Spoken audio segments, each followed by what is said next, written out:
지진 사례를 통해 다학제 의료봉사의 중요성 및 재난 상황에서의 한의 진료의 필요성이 제기됐습니다. 제79회 한의사 국가시험이 전국 9개 시험장에서 시행됐습니다. 공중보건 한의사 교의의 성교육이 소아청소년의 성 관련 인식에 긍정적인 영향을 미쳤다는 연구 결과가 발표됐습니다.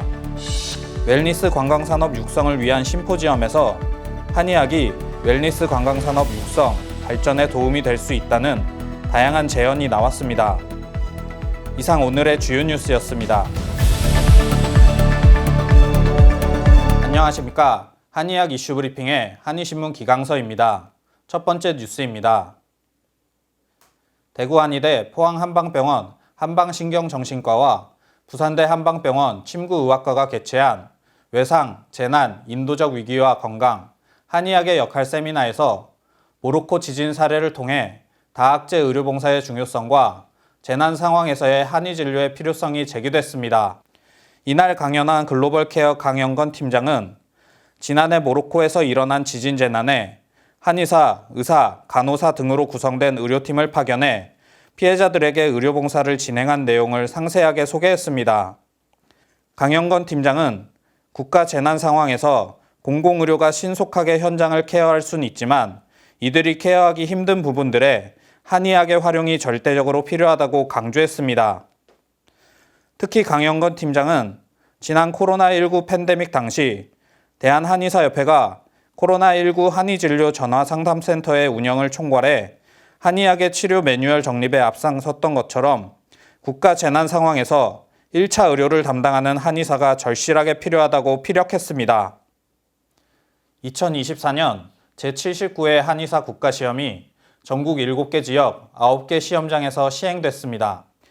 이번 국가시험은 한국보건의료인 국가시험원 주관으로 서울 구로시험센터 225명, 부산 경남시험센터 100명, 대구 경북시험센터 117명, 광주 전남시험센터 50명, 대전 충청시험센터 85명, 전북 전주시험센터 90명, 전북대 정보혁신처 36명, 강원 원주시험센터 45명, 상지대 51명 등 전국 시험장에서 총 799명이 응시했습니다.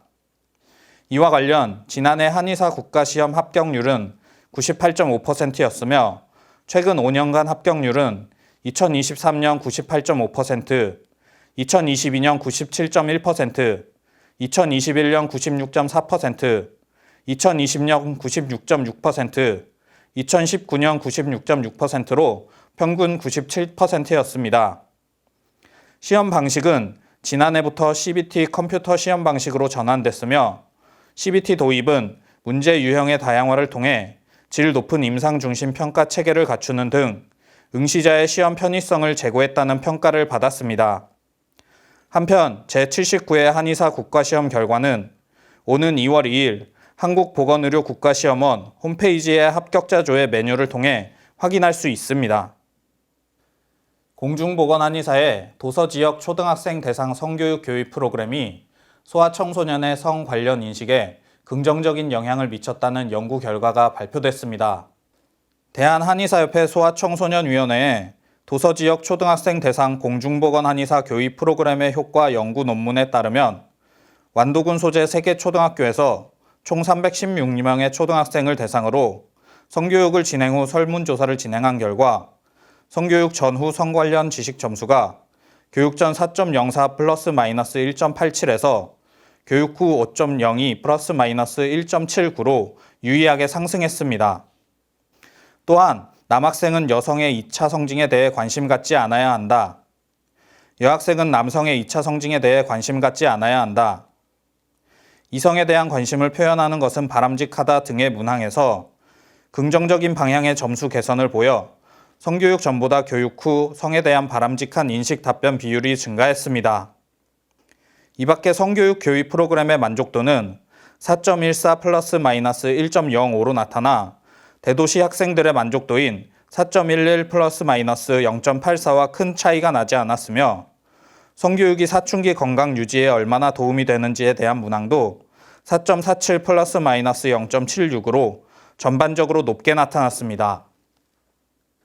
김충곤 서울시 의원이 개최한 웰니스 관광산업 육성을 위한 심포지엄에서 한의학이 웰니스 관광산업 육성 발전에 도움이 될 수 있다는 제언이 나왔습니다. 이날 서울시 한의사회 고동균 대외협력이사는 국내의 웰니스 관광 프로그램들은 대부분 체험, 흥미 위주의 프로그램으로 구성돼 있어 치유 프로그램으로서의 가치가 생기기 어려운 상황이라며 의료 효과를 인정하고 광고할 수 있는 웰니스 센터 인증 평가제 도입이 필요하다고 제언했습니다. 또한 고동균 이사는 한의사 등 의료인이 필수적으로 참여해 당뇨, 고지혈증 등 특정 질환에 대해 진단하고 질환 개선을 위한 운동요법 등 의료적 효과를 낼 수 있는 의료건강센터가 필요하다고 밝혔습니다. 이와 함께 서울시 한의사회 양운호 홍보이사는 소아청소년을 위한 웰니스 관광에 대한 한의학의 역할 관련 질문에 현재 서울시에서 진행되고 있는 한의사 교육 사업이 하나의 방안이 될 수 있으며 소아청소년을 대상으로 그들이 필요로 하는 부분에 대한 의견을 수렴하는 것도 좋은 방안이라고 답했습니다. 지금까지 한의학 이슈 브리핑이었습니다. 감사합니다.